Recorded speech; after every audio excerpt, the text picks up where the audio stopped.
Hello NHLGNs. This video here is going to be a walkthrough on how to put in an offer, an RFA offer on a player. So the first thing that you'll do is, if you look, this is the list of all the NHL RFAs for the 2020 offseason. And let's just say, for example, you wanted to put a bid on Mackenzie McEachern, or McEachern, I'm not sure how you pronounce that.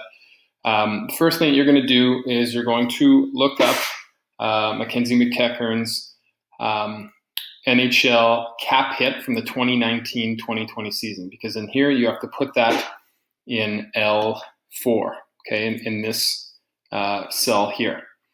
Now, it's easy to tell from this one because at a 3C, you know that it would have been at 750,000. If you want to confirm, you can look here and see that it was at 750,000 for the 2019-2020 season.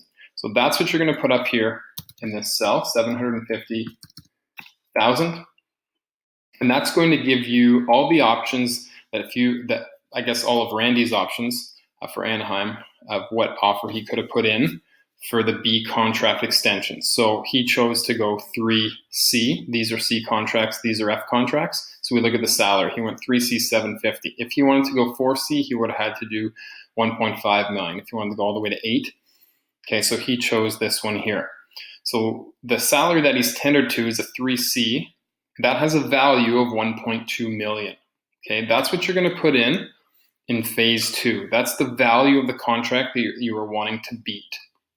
And then it will give you all the options that you have to beat Anaheim's original tendered offer.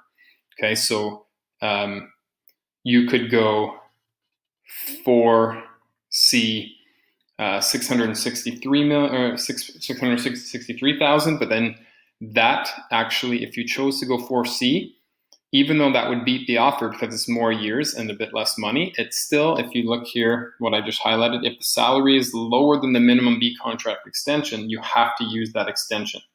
Meaning, if you wanted to go 4C, you'd have to go at least 1.5 million. You'd have to go what the C contract extension amount would be. Okay. Now, if you wanted to go 3C, if you wanted to go just like Anaheim did, you could go 787,000. Okay, 787,500, which would beat the 750. Okay, so that's the minimum. It doesn't mean you have to do that. You can go higher. You can choose to go 3C 1 million if you want. So let's just say that you choose to go, you want to go 5C on Mackenzie McEachern. Okay. Here it says you have to go, you can go 5C, 572,000, but that's clearly not what the C contract extension would be. It would be 1.7 million. So let's just say that you chose to go 5C, 1.8 million. So 5C, 1.8 million. You know that's going to beat it. One, because it's higher than this value, but it's also this value or higher here. Okay, for the C contract extension. Next, what to do after that? You have to determine what you're going to be putting up as compensation. Now, for this year, it's going to be from either the 2020 draft or the 2021 draft. And then for all future years, it'll be from the draft of that year. So 5C, 1.8 million, you're going to look here. 1.8 million falls under this umbrella. So that means if Anaheim chooses not to match, you would owe them a third round pick. Now, it has to be a third round pick that your team owns. So if you're, let's say, Calgary, you cannot give them a third round pick from Dallas. You have to give them a Calgary third round pick from either this year or next year. All right, so there's one example. We'll go over a couple.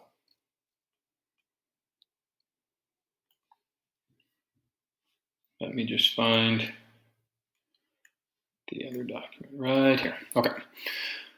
So let's say now that you want to sign, let's look here, Calgary, Toivo Teravainen.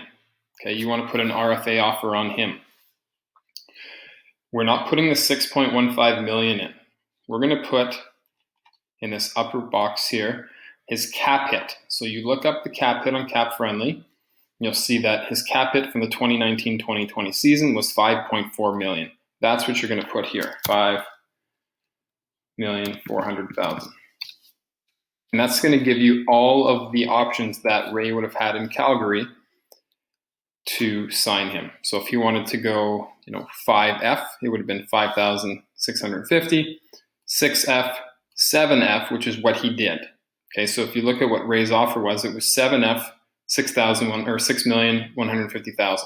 That's right here. 7F, 6,150,000. So we look at the value underneath that. The value of that contract in terms of, and this isn't actually 7 times 6.15. This is just assigned a value like we do in UFA to assign values to a player on which one he'd rather take. So 20,491,800. We're going to put that in the input here box in phase 2. So 20,491,800.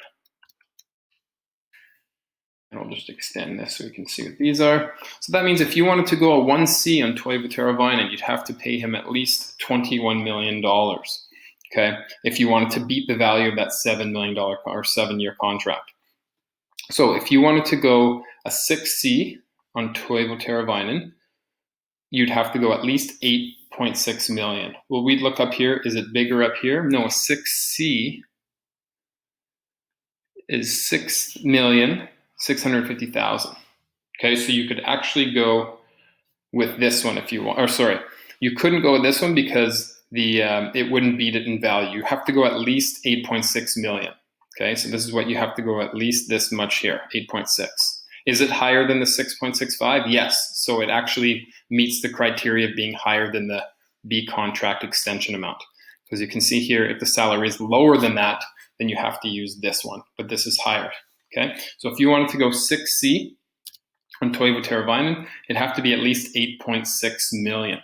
So let's say you wanted to do that. You wanted to go 6C, and you don't want to do 8,606,556. Let's just see that you want to do 8.9 million.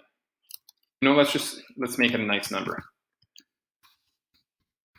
69 million. That's higher than this, so that's the bid that you put. So if this is your bid, then the next thing you want to figure out is what is the compensation that you need to put up in case that Calgary chooses not to match. So 69 million. It doesn't just go in this $9 million part here. Any offer, look here, any offer of 6 or 7 years, the average annual value would be based on a 5-year term.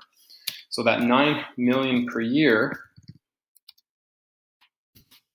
okay, times 6 years, that's going to be 54 million total that you'd be paying him.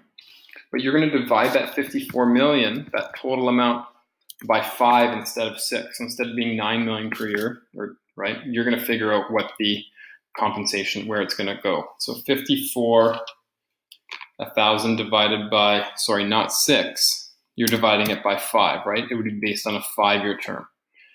54 million divided by 5 is 10.8 million. 10.8 million.